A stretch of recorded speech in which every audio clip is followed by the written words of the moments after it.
What did you learn from the Illinois game, especially looking back on it in the last couple of days? I think we all recognize that we're just not quite where we need to be yet, that there's a lot of work still to be done. I think we can certainly play better in a lot of areas, and I think our players, I hope, recognize that it takes legitimate, credible effort every single week to win at this level. When you play good teams, every week's going to be a dogfight, and it's going to take your best energy to prepare for that and put yourself in position to go out and play your best. And hopefully they recognize the sense of urgency that takes. What's the process been like of just getting turned around after that, heading into a short week? One more time? What's the process been like of moving on from that, heading into a short week ahead of this game? Yeah, just incredibly crunched for time. You don't want to just sweep the other game under the rug. You want to learn the lessons that are available from it, but you have to turn the page and move forward a little bit more quickly than you normally would. And after a loss, sometimes that's a good thing. So just really working ahead of schedule to be where we need to be at this point. Your first 3 days of the week, which included a Sunday practice for us, you're getting in 90% of the game plan, and so there's just a lot to be done in a short amount of time, both with us and the players.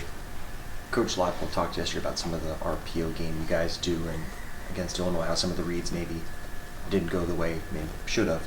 How do you go about kind of working through those things with just the offense as a whole in the meeting room? Specifically the RPO piece of it? Yeah, just in reading a defense and the specific things you want to look for and making sure, because like Jalen also talked about disguising coverages and things like that. Yeah, well, I mentioned earlier in the week, I think, before the game, if I didn't, I was remiss in saying so, but I felt like this defense disguised things probably better than any college defense than I've been around, and I thought they did that well in the game also. And that makes your RPO game challenging. The other thing that makes the RPO game challenging is when you play man coverage, you don't have those easy access throws. Not as easy to just throw a hitch or some of the easier RPOs. The idea behind the RPO game is that in general, if the box is loaded, then there might be somewhere else you can go with the ball and take an easier throw rather than a more challenging run.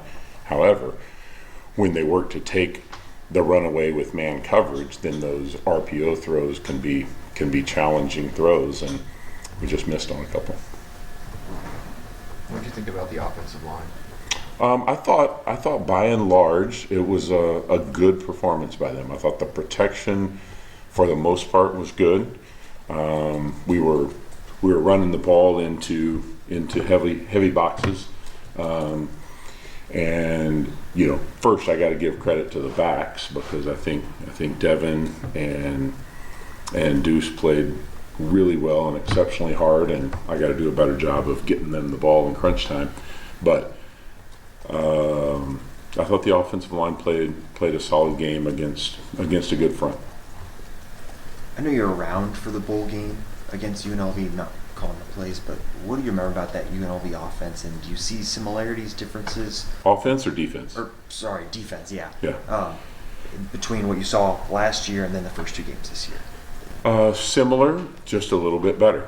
Yeah, similar in style, a little bit different structurally, a little bit different emphasis. However, they've been dominant in 2 games and maybe didn't need to show some things that we'll have to be ready for. There's still a bit of an unknown there, just like there was last week. Anytime you're this early in the season and your opponent hasn't been tested, you wonder what's still there that they haven't shown yet. But I'd say similar, just a little bit better, and what comes with more experience in the system is confidence and play speed and aggression, and you see all of that. What kind of challenge does it present going up against a defense with the level of confidence that Coach Leipold mentioned yesterday? They feel they should be a top 25 team. They've dominated their first 2 games. How does it work when you have to go up against a defense that's playing with that mindset?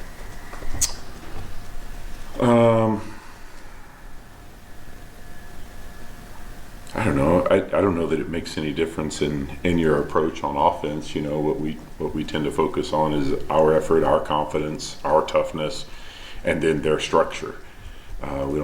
We certainly pay respect to any opponent that plays hard and plays with confidence, but whether they play with confidence or not, that's not something I guess that we focus on a whole lot. But I would just say typically a team that's playing with confidence seems like they play fast and they play aggressive, and so we'll have to do our best to take advantage of that. Jeff, on your group, the tight ends, how did you think they graded out?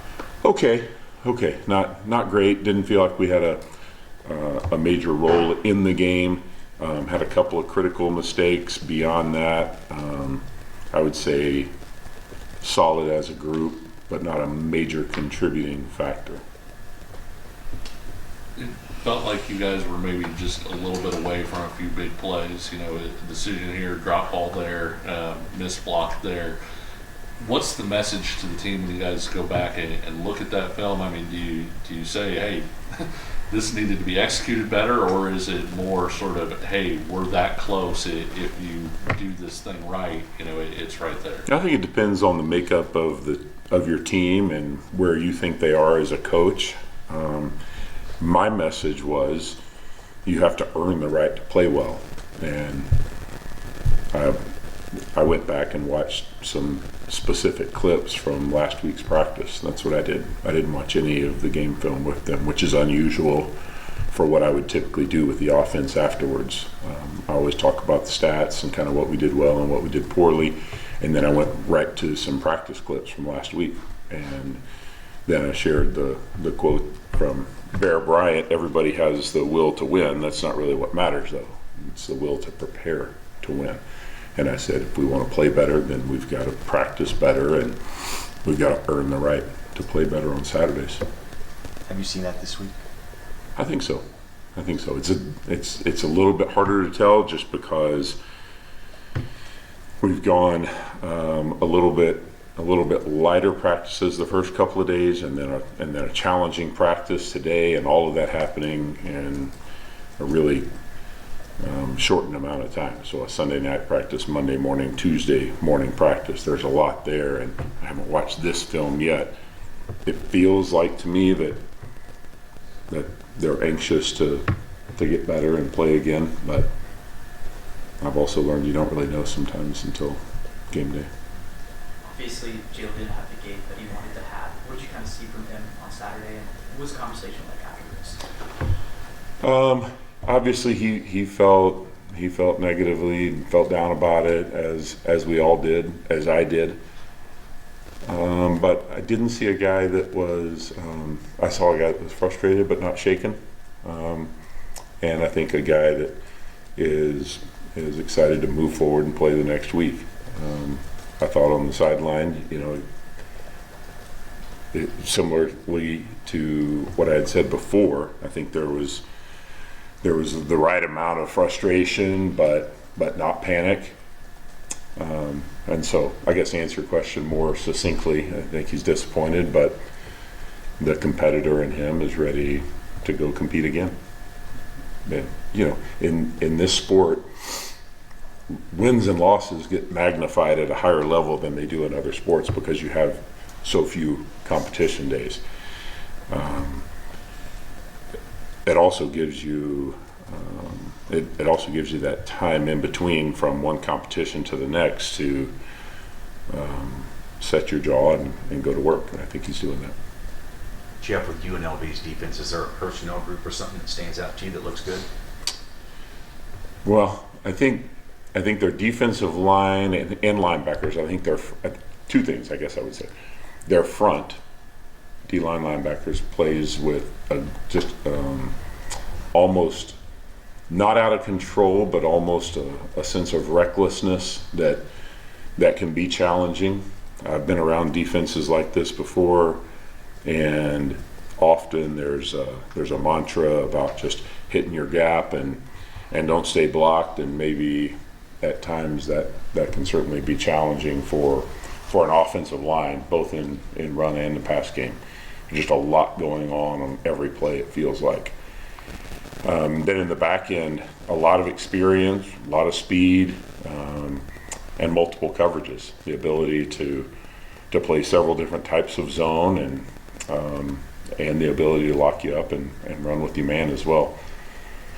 And so I don't know if there's any one or not, but I would just say that the way that the style that the front plays with is a challenge, and then their ability to cover you with length and speed in the back end would be a different type of challenge. Anything else for Coach Grimes?